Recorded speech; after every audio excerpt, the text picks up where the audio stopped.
రైట్గా చూస్తే జగన్మోహన్ రెడ్డి విశాఖ జిల్లాలో పార్టీ బలోపేతంపై కృషి చేస్తున్నారు. ఇక ఉమ్మడి విశాఖ జిల్లాకు సంబంధించి ఎన్నికల అరకు పాడేరు మినహా మిగిలిన ఏ స్థానంలోనైనా వైసీపీ అభ్యర్థులు గెలవలేకపోయారు.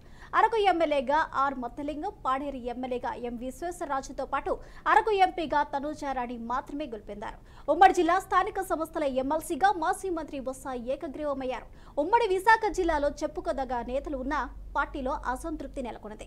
విశాఖను రాజధానిగా ప్రకటించి ఎన్నికలకు వెళ్లినా పార్టీ బలహీనంగా ఉన్నట్లు కనిపిస్తోంది. ఇప్పటికే విశాఖ మేయర్ పీఠాన్ని సైతం ఆ పార్టీ పోగొట్టుకుంది. దీంతో జగన్మోహన్ రెడ్డి విశాఖ జిల్లాలో పార్టీ బలోపేతంపై దృష్టి సారించారు. వచ్చే ఎన్నికల్లో ఎలాగైనా సత్తా చాటాలని భావిస్తూ ఉన్నారు.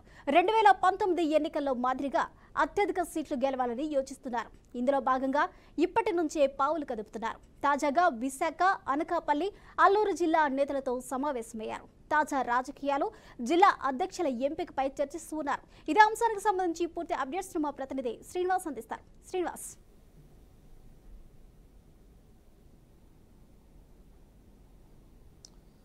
స్వప్న, జగన్మోహన్ రెడ్డి మరొకసారి ఉత్తరాంధ్రలో ఉన్నటువంటి నేతల నాయకులు ఎవరైతే ఉన్నారో నాయకులతో ఈరోజు సమావేశం నిర్వహించారు.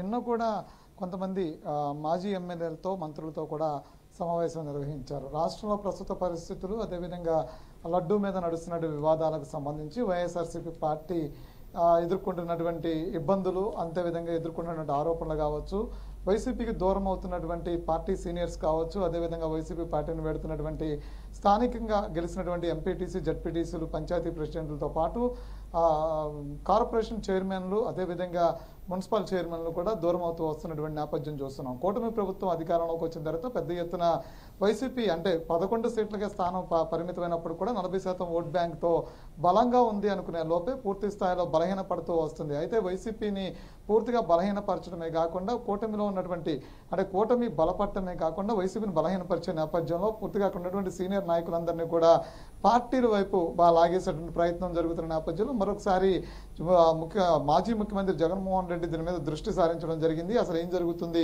పార్టీలు అనే అంశం మీద. అంతేకాకుండా జిల్లాల వారీగా ప్రతిరోజు 3 జిల్లాల నాయకులని సమావేశం అవడమే కాకుండా లేదంటే వారంలో కంపల్సరీ కూడా ఒక 3 జిల్లాలకు సంబంధించిన ఒక 6 జిల్లాలకి వారంలో కంపల్సరీ కూడా కలిసే విధంగా కూడా ఏర్పాట్లు చేసుకుంటూ వస్తున్నారు. అయితే వీళ్ళని కలవటం కంటే సంబంధించి పార్టీ బలోపేతానికి సంబంధించిన అంశాలు కావచ్చు, పార్టీ ముందుకెళ్ళడానికి చేయాల్సినటువంటి కార్యక్రమాలు ఏవైతున్నాయో కార్యక్రమాలు కావచ్చు.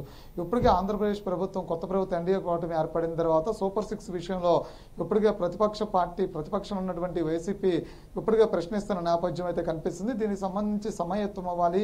రానున్న రోజుల్లో పెద్ద ముందున్న చాలా సవాళ్ళు ఉన్నాయి. ఇప్పటికే కూటమి ప్రభుత్వం అధికారం వచ్చిన 100 రోజులు దాటిపోయిన తర్వాత కూడా సూపర్ 6లో ఉన్నటువంటి హామీలను అమలు పరచలేదు. అంతేకాకుండా 15,000 రూపాయలు ఇస్తారు తల్లికి వందనం కావచ్చు, గ్యాస్ బండ్లు కావచ్చు, అదేవిధంగా ఉచిత బస్సు ప్రయాణం కావచ్చు, ఇవన్నింటిలో కూడా వెనక్కి వెళ్ళిపోయినటువంటి పరిస్థితి కనిపిస్తుంది. కాబట్టి దీని మీద పెద్ద ఎత్తున ఉద్యమాలకి సిద్ధంగా అంటూ కూడా వాళ్ళతో వాళ్ళని దిశానిర్దేశం చేసినట్టు తెలుస్తుంది. అంతేకాకుండా ఉత్తరాంధ్రకు సంబంధించిన అంశంలో బొత్స సత్యనారాయణ కీలక వ్యక్తిగా, పెద్ద పార్టీకి పెద్ద దిక్కుగా ఉన్న నేపథ్యంలో కూడా గెలిచినటువంటి 2 ఎమ్మెల్యేలు, అదేవిధంగా ఒక ఎంపీ కూడా అక్కడ గెలిచినటువంటి పరిస్థితి ఉంది. కాబట్టి అది స్థానిక సంస్థలు ఎన్నికల్లో కూడా స్థానిక సంస్థల ఎమ్మెల్సీగా కూడా బొత్స సత్యనారాయణ ఏకగ్రీవంగా ఎన్నికవడంతో కూడా ఉత్తరాంధ్రలో ఉన్నటువంటి బలాన్ని ఇంకొంచెం పెంచాలి. ఇప్పటికే బలహీన పడుతున్నటువంటి నేపథ్యంలో కూడా పూర్తి స్థాయిలో బలం ఉండాలి అని చెప్పిన అంశాలని మరొకసారి వాళ్ళు గుర్తు చేస్తూ వచ్చారు. అంతేకాకుండా రాష్ట్ర వ్యాప్తంగా ఏ ప్రాంతాలు అంటే రాయలసీమ ప్రాంతంలో కూడా పూర్తిగా వెనక్కి వెళ్ళిపోయినటువంటి నేపథ్యం చూసాం. కాబట్టి ప్రతి నియోజకవర్గంలో ఉన్నటువంటి ఎమ్మెల్యేలందరితో కూడా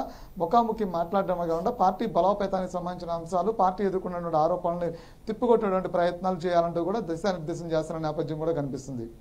రైట్, థ్యాంక్ యూ శ్రీనివాస్.